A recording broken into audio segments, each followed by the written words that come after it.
When Anthony Cacace stepped into the ring to defend his IBO super featherweight title against Leigh Wood, it was thought to be a challenge for both men for different reasons. And so, as they came together to face one another, they put on a show in front of the crowd in Nottingham, a hometown of Wood's. And it was the type of display that boxing fans love to see. Let's talk about this fight that transpired Saturday, May 11th. And we have to acknowledge that Anthony Cacace is a pretty darn good fighter and champion, people.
When Anthony Cacace met Leigh Wood on Saturday, May 11th, it was a fight that headlined a card that was titled The Hurt Game.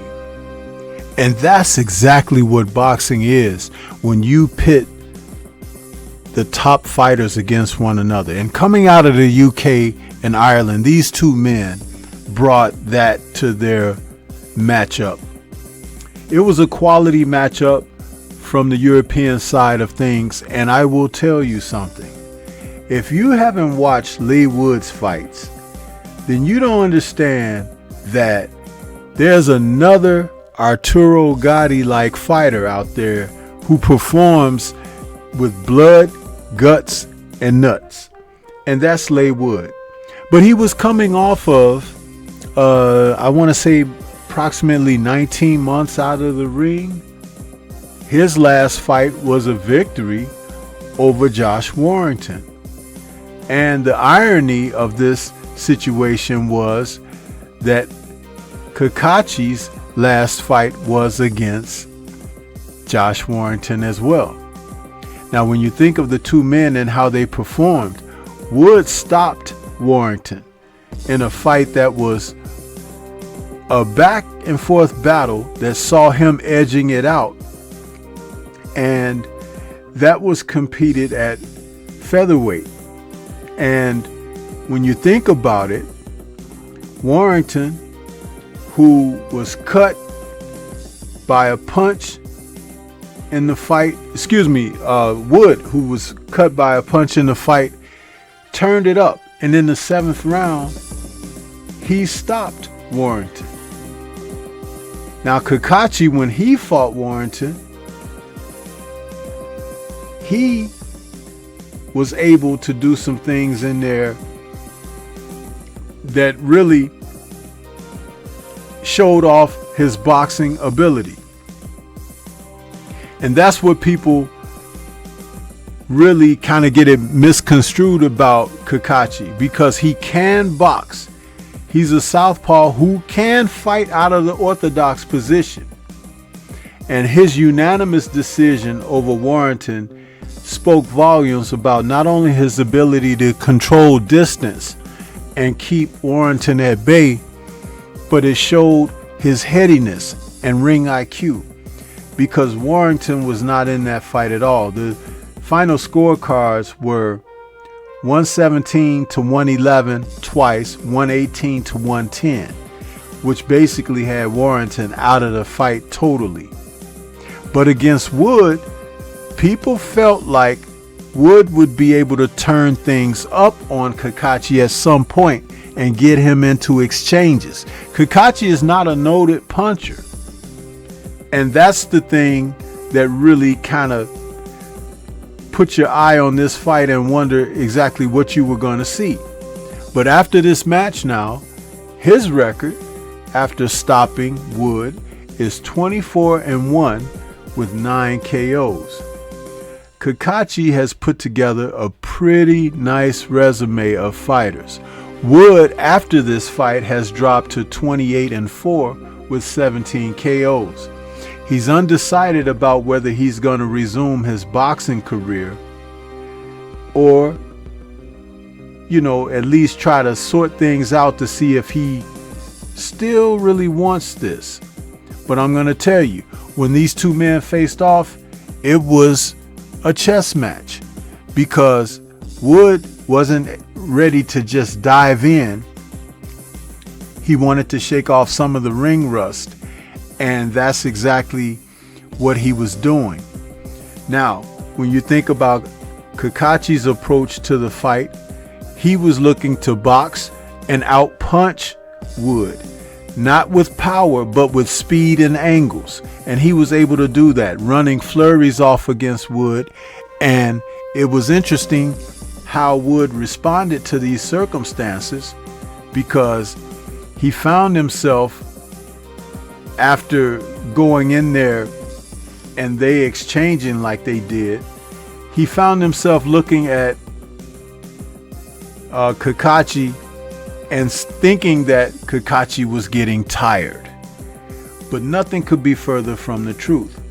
And we're talking about approximately round 8, when Wood had gone back to his corner and told his trainer, Ben Davison, hey, he's getting tired now. So it was a misread, because when they came out for the 9th, Cacace opened up like nobody's business on Wood. So maybe he had taken that 8th round and pulled a Roberto Duran. Duran used to feign being injured, hurt against opponents to get them to be brave and to stand in front of him. And when he baited them in like that, he was able to nail them shots. And Cacace may have pulled a coup on Lee Wood in this sense by doing that. And it was something that Wood hadn't anticipated. But what a smart fighter, because not only did he do that and have success, but it was a situation where you could just look at these two men and tell that eventually a fight was going to break out. And it did in the 9th round. Cacace had Wood reeling and knocked him back off balance into the ropes that held him up, forcing the referee to issue a standing 8 count. And though he said that he was okay from that standing 8 count, referee John Latham allowed them to continue, and Wood jumped right on top of Cacace jumped right on top of Wood and had him injured and shaken up again, where Ben Davison then threw the towel in, halting the fight. as Wood had kind of turned his back and looked to be running away from Cacace's attack. It was a real interesting turn of events and how the fight shifted so suddenly. I didn't expect that type of ending, but it was very entertaining to see these two men come in there and lay it on the line. And they showed a great deal of sportsmanship when it was, all over with. I like to see fighters who can get in there and compete at the top of the sport and show us what they're doing. And these two men were able to put that on display. Salute to Anthony Cacace, who is proving to be a lot better than people may have anticipated earlier. I noticed that I had watched him and I had said, with him being thin and reedy at that super featherweight division, 5'10", he's tall, he's long, but it's something about him. He can box, but I always felt that he could punch a little bit harder than what was advertised. And now when you look at his resume, where he's collected the skulls of Joe Cordina, Josh Warrington, and now Leigh Wood back to back to back, you have to take your hat off and respect this man.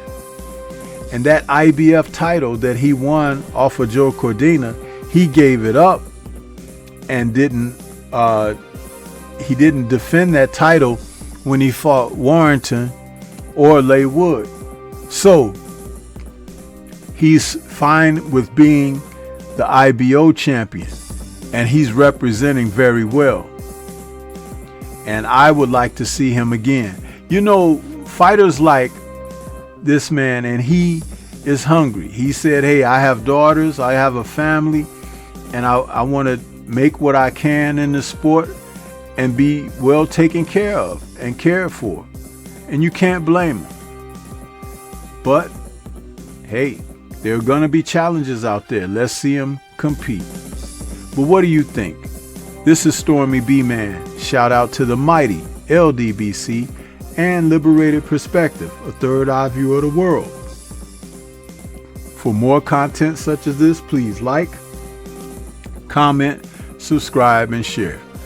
Let me know your thoughts about Anthony Cacace and who would you like to see him take on next. The man is on a roll, and I'll tell you something. He is getting the job done. He's to be respected. Peace to everyone out there, and everyone please remain safe.